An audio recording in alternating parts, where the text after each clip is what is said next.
Certaines blessures s'estompent avec le temps, tandis que d'autres restent cachées aux yeux, mais profondément enracinées dans l'âme. La trahison est l'une de ces blessures qui ébranlent les fondements de la confiance, redéfinissent la signification de l'amour et défient notre perception de la réalité. Lorsque quelqu'un en qui vous aviez confiance vous trahit, l'impact va au-delà de la douleur momentanée. Il transforme votre manière de voir le monde. Les questions envahissent l'esprit. A-t-il jamais été réel? Pourquoi n'ai-je pas vu cela venir? Dois-je pardonner et aller de l'avant? Le pardon est une valeur promue dans de nombreuses traditions spirituelles, mais cela signifie-t-il que nous devons permettre à un traître de revenir dans nos vies comme si de rien n'était? Existe-t-il des trahisons si profondes que pardonner reviendrait à nous trahir nous-mêmes? Bouddha a enseigné que chaque être humain mérite son propre amour et respect. Si pardonner quelqu'un va à l'encontre de votre bien-être, alors ce n'est pas un acte de véritable compassion. La véritable sagesse réside dans le savoir-faire pour lâcher prise, non seulement de la rancune, mais aussi des personnes qui ont prouvé ne pas mériter une place dans votre vie. Pour mieux comprendre, explorons à travers une histoire 7 types de trahison dans les relations qui ne doivent jamais être pardonnées. Un jeune chercheur s'approcha d'un sage maître, le cœur brisé. D'une voix tremblante, il demanda « On m'a trahi? Dois-je pardonner et oublier ?» Le maître, assis près d'un ruisseau, pointa l'eau et répondit « Un homme se baignait chaque jour dans ce ruisseau, faisant confiance à sa pureté. Un jour, l'eau fut empoisonnée et, en la buvant sans le savoir, il tomba gravement malade. Pourtant, il revint le lendemain, espérant que le poison serait parti. Mais le ruisseau avait changé. « Dis-moi, devrait-il boire à nouveau ?» Le chercheur réfléchit et répondit « Si le poison est toujours présent, il ne devrait pas le faire. » Le maître hocha la tête et dit « Alors, pourquoi permettriez-vous qu'un cœur empoisonné se rapproche à nouveau du vôtre ?» La première trahison qui ne doit jamais être pardonnée est le mensonge. Lorsque quelqu'un vous regarde dans les yeux et vous ment, il ne ment pas seulement avec ses paroles, mais avec toute son existence. De petits mensonges peuvent éviter des désagréments, mais lorsque la fausseté est constante et sur des sujets importants, elle détruit l'essence de la confiance. Dans une histoire, un homme faisait une confiance aveugle à son meilleur ami. Chaque mot semblait sincère, chaque promesse inébranlable.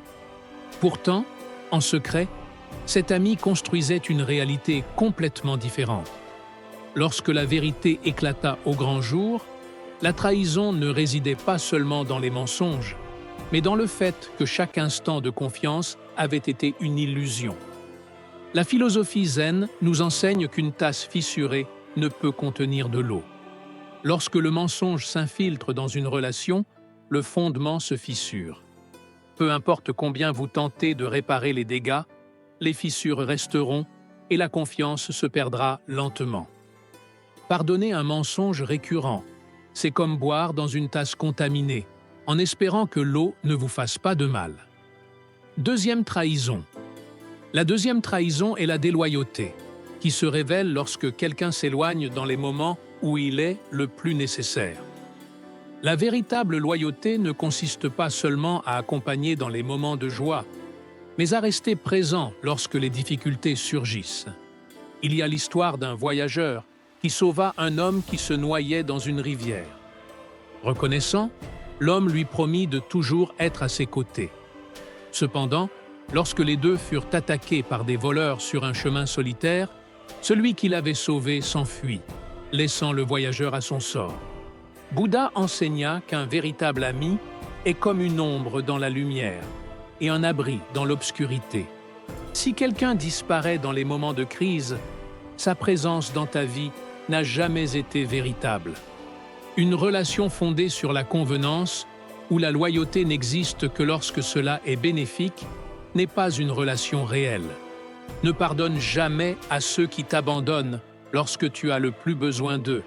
car ils recommenceront à le faire. Troisième trahison, le manque de respect. Lorsque quelqu'un ne valorise pas ta dignité, cela montre combien tu comptes peu pour lui.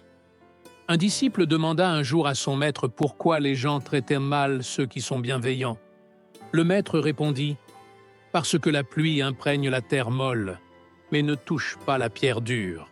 Si quelqu'un te manque de respect encore et encore, que ce soit par des paroles blessantes, des actions négligentes ou de l'indifférence, il ne s'agit pas seulement d'impolitesse, mais d'un signe clair de mépris. Le respect va au-delà des bonnes manières superficielles. Il se reflète dans la façon dont une personne te traite quand personne d'autre ne regarde. Il y avait une femme qui a toujours été aux côtés de son partenaire, le soutenant et sacrifiant tout par amour, croyant que son dévouement serait apprécié. Cependant, avec le temps, sa bonté fut interprétée comme de la faiblesse et son partenaire commença à la mépriser, lui parlant durement et la traitant comme si sa présence n'avait aucune importance. Jusqu'au jour où elle comprit une grande vérité: si quelqu'un ne respecte pas ta présence, le mieux que tu puisses faire est de lui offrir ton absence. Ne permets pas que le manque de respect devienne une habitude. Ceux qui te méprisent ne méritent pas de faire partie de ta vie. Quatrième, trahison. Les promesses brisées. Lorsque les mots se dissipent dans l'air sans être soutenus par des actions, la confiance se brise. Dans les temps anciens, un guerrier jura solennellement de protéger son peuple. Mais lorsque la menace devint réalité et que les envahisseurs arrivèrent, il s'enfuit sans regarder en arrière, laissant les villageois sans défense. Lorsqu'ils l'affrontèrent plus tard, il répondit simplement « Je n'ai jamais vraiment promis cela ». Une promesse n'est pas juste un ensemble de mots, c'est un engagement qui soutient la confiance. Cependant, certaines personnes les font avec la même facilité avec laquelle elles respirent, sans la moindre intention de les tenir. Bouddha enseigna que les mots doivent être comme l'or, précieux et utilisés avec sagesse. Si quelqu'un traite les promesses comme des feuilles mortes qui tombent au premier souffle de vent, alors il a prouvé qu'on ne pouvait pas lui faire confiance.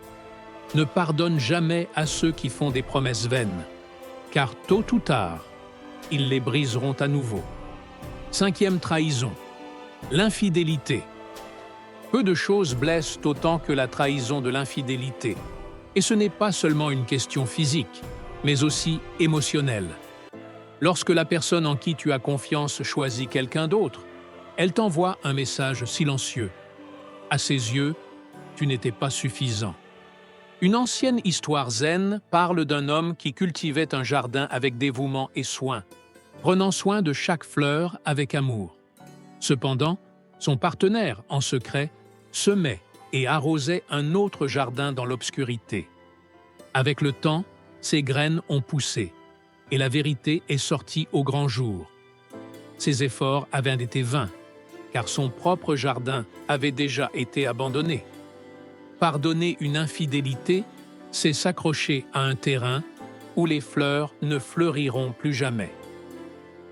La sixième trahison, la manipulation. Toutes les trahisons ne sont pas évidentes. Certaines se cachent derrière des mots doux et des gestes trompeusement aimables. La manipulation se produit lorsque quelqu'un déforme la réalité, te faisant douter de toi-même et te chargeant de culpabilités qui ne te sont pas dues. Un sage zen a dit un jour « Un serpent peut s'enrouler doucement autour de toi, mais sa morsure reste mortelle. » Celui qui te contrôle par la peur, la culpabilité ou le chantage émotionnel n'est pas un partenaire, mais un captif. Ne tombe pas dans son jeu. Les manipulateurs déguisent leur toxicité en affection, mais leur véritable visage se révèle toujours avec le temps. La septième trahison, la violence. Qu'elle soit physique, émotionnelle ou psychologique, la violence ne doit jamais être confondue avec l'amour. Un moine a enseigné que une main levée avec colère ne doit jamais être reçue à nouveau. Celui qui blesse ne mérite pas une seconde chance. La seule réponse sensée face à la violence et de s'éloigner sans regarder en arrière. De même qu'un fleuve pollué cesse d'être sûr à boire, une relation marquée par l'abus ne pourra jamais être un refuge. Protège-toi, laisse aller la douleur et avance sans permettre au traître de revenir dans ta vie. La vérité sur le pardon et le détachement. La trahison laisse des cicatrices profondes, non seulement dans le présent, mais aussi dans la façon dont nous faisons confiance et interagissons dans le futur. Dans les enseignements zen et bouddhistes, on nous rappelle que la souffrance, bien qu'elle soit douloureuse, apporte toujours une leçon. Beaucoup croient à tort que pardonner signifie oublier et accepter à nouveau celui qui nous a fait du mal. Mais la véritable sagesse nous dit le contraire. S'accrocher au ressentiment, c'est comme boire du poison en espérant que l'autre souffre. Mais le pardon n'implique pas non plus de permettre à la douleur de continuer. On peut lâcher prise sans rouvrir la porte à celui qui a trahi notre confiance. Tout comme un fleuve empoisonné, même si l'eau semble propre avec le temps, la mémoire du poison persiste. Ce n'est pas de la rancune, c'est de la prudence. Certaines personnes ne changent jamais, et la véritable paix réside dans le fait d'apprendre à aller de l'avant sans elle. Les actions d'une personne reflètent sa véritable essence, au-delà des mots qu'elle peut dire. Les enseignements du bouddhisme zen nous invitent à voir la réalité telle qu'elle est, sans la déformer avec des illusions ou des espoirs infondés. Si quelqu'un a menti, manqué de respect ou causé des dommages à plusieurs reprises, son comportement est la preuve la plus claire de son caractère. Les mots peuvent tromper, mais les actions révèlent toujours le cœur. Imagine un serpent qui te mord une fois. Tu pourrais penser que c'était un accident. Cependant, s'il te mord encore et encore, continuerais-tu à approcher ta main? Bouddha a enseigné qu'un ignorant qui reconnaît son ignorance a un peu de sagesse, mais celui qui se croit sage sans l'être est un véritable imbécile. De la même manière, ceux qui trahissent et justifient leurs actes changent rarement, car ils ne voient pas leurs propres erreurs. Au lieu d'assumer leurs responsabilités, ils cherchent des excuses, blâment les autres et perpétuent le même cycle de dommages. Une personne sage ne s'attend pas à des changements chez quelqu'un dont les actions ont prouvé qui il est vraiment. Le bouddhisme zen enseigne le pouvoir du détachement, qui ne signifie pas indifférence, mais la capacité d'observer la souffrance avec clarté, sans s'y accrocher. Lorsque quelqu'un nous trahit, la douleur vient de l'attachement, à l'image que nous avions de cette personne, à l'attente qu'elle ne nous ferait jamais de mal, au souvenir qui semble désormais un mensonge. Le détachement nous permet d'accepter la vérité. Le passé est parti et l'illusion est brisée. Il n'est pas nécessaire de s'accrocher à ce qui n'existe plus. Comme le dit un ancien proverbe zen, « Lâche prise ou tu seras emporté ». Lorsque nous revivons une trahison dans notre esprit encore et encore, nous nous enchaînons à la souffrance. Mais si nous apprenons à lâcher prise, nous nous libérons. Lâcher prise ne signifie pas ignorer la douleur, mais lui permettre de se manifester et de se dissiper, comme les nuages qui traversent le ciel. Ressentir la douleur sans laisser qu'elle nous définisse est un acte de force. L'une des leçons les plus difficiles de la vie est de savoir quand partir. Beaucoup de gens s'accrochent à des relations nuisibles en espérant que le temps guérira les blessures ou que l'autre personne changera.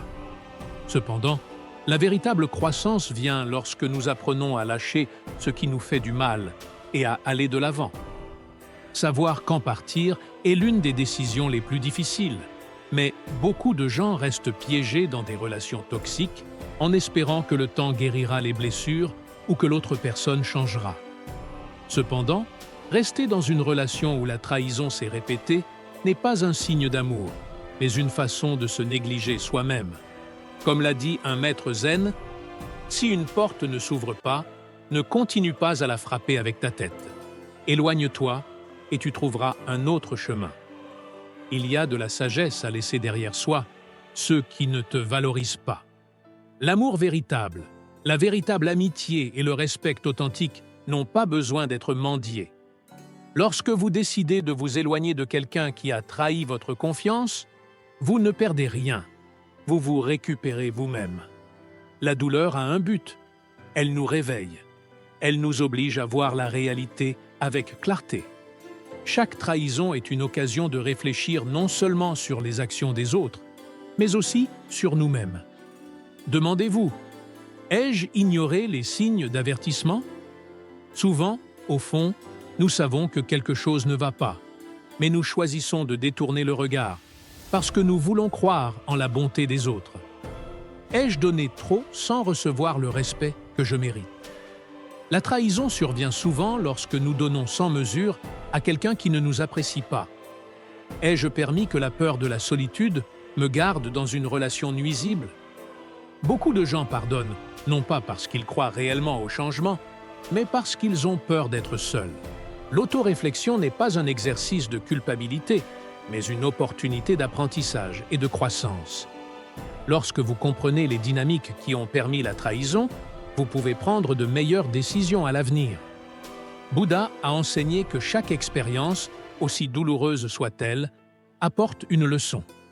Si vous êtes capable d'apprendre de ce qui s'est passé et de l'utiliser pour vous renforcer, alors même la pire trahison n'aura pas été en vain. Le passé n'existe que dans nos pensées. La personne qui vous a trahi, la douleur que vous avez ressentie, la colère et la tristesse, tout cela vit dans votre esprit. La philosophie zen nous rappelle que le passé est une ombre, le futur un rêve, et le seul moment réel est le présent. Si vous revivez la trahison encore et encore, vous continuez à lui permettre de contrôler votre vie. Mais au moment où vous décidez fermement de ne plus porter ce poids, vous vous libérez. Lâcher prise ne signifie pas oublier, mais choisir la paix plutôt que la souffrance. Cela signifie affirmer « Cela n'a plus de pouvoir sur moi ». Cela signifie vivre l'instant présent avec force, sagesse et la certitude que vous méritez quelque chose de mieux. Vous n'êtes pas défini par les trahisons que vous avez vécues, mais par la manière dont vous vous relevez après elles. Ne laissez pas un traître occuper de l'espace dans votre esprit, tourmentant votre cœur. Reconnaissez-les pour ce qu'ils sont, apprenez la leçon et avancez avec dignité et détermination. La sagesse zen nous rappelle qu'une personne sage ne s'accroche pas à ceux qui lui ont fait du mal. Au lieu de cela, elle dirige son regard vers l'horizon et marche à la recherche de sa propre paix. Il ne s'agit pas de rancune, mais d'amour-propre. Ne gardez pas dans votre vie les 7 trahisons qui blessent l'âme, non par vengeance, mais parce que vous vous appréciez trop pour laisser le poison revenir à vous. Éloignez-vous, guérissez et embrassez la liberté qui vient lorsque vous laissez partir ce qui n'était jamais destiné à rester. Merci d'avoir regardé cette vidéo. Si cela vous a plu, abonnez-vous à la chaîne et activez la cloche de notification pour ne rien manquer. Partagez votre expérience dans les commentaires. À bientôt dans la prochaine vidéo.